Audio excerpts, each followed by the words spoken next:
This episode is brought to you by T-Mobile, America's best unlimited network. Serious questions.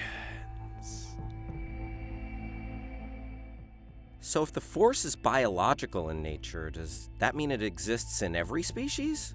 Do you even have to be sentient to use the Force? Luke didn't know he had it until Obi-Wan told him. So, could an egg use the Force? Could a plant? Can dogs? It'd be so cute if dogs use the Force. I mean, if so, it goes without saying, Air Bud definitely has the Force. The Last Jedi. You must confront Vader. Only then a Jedi will you be. If Luke had to kill Vader to become a Jedi, were all those younglings gonna have to kill their dads too? And since Yoda pretty much tells Anakin to break things off with Padme, does every youngling get the sex talk from Yoda? Do it, you must not. And I know they can't get married, but Jedi rules are only explicitly against attachment. So could a Jedi have a one-night stand? I never do things like this. And is there a more phallic weapon than the lightsaber in cinema history? No, right? Nope. Why did Obi-Wan sit down next to Luke in Return of the Jedi? Do ghosts get tired? Was he doing it for Luke to feel more comfortable?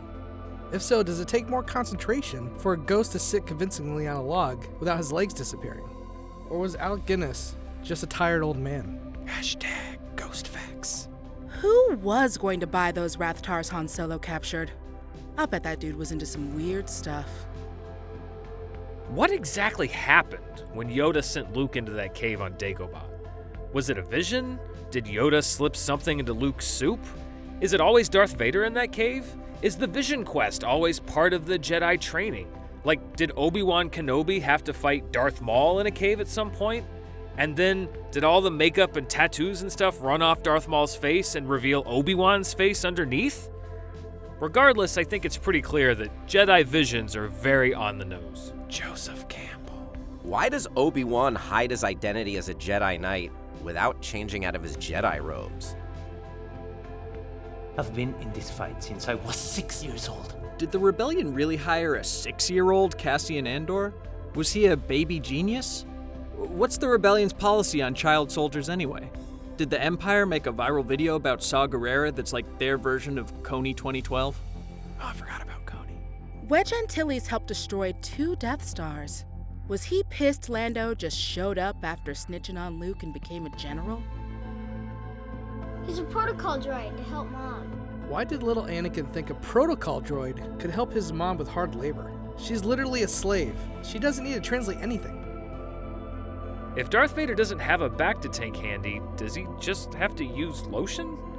What poor Imperial Guard has that job? Sorry about your luck, TK421. Why was Luke's plan to save Han Solo from Jabba so complicated if he's just gonna run in and chop everyone to death anyway? He even sent Lando ahead of him to get a security guard gig. How long was Lando working there? Who were his references? Did he know Jabba was gonna make R2-D2 into a sand barge waiter?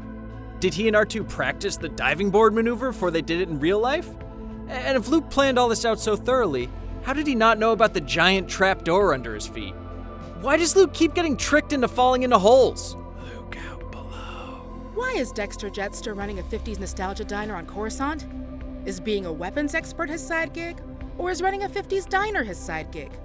What is this place nostalgic for anyway? Was there a version of American 50s pop culture in the Star Wars galaxy? And if so, was our 1950s inspired by a previous 1950s brought to us by aliens? For instance, that robot waitress has a Bronx accent. You want a cup of joe with juice? Is that where the Bronx accent comes from? Space? And where do you even get vinyl booths in the Star Wars galaxy? I bet they make them on Alderaan. Not anymore.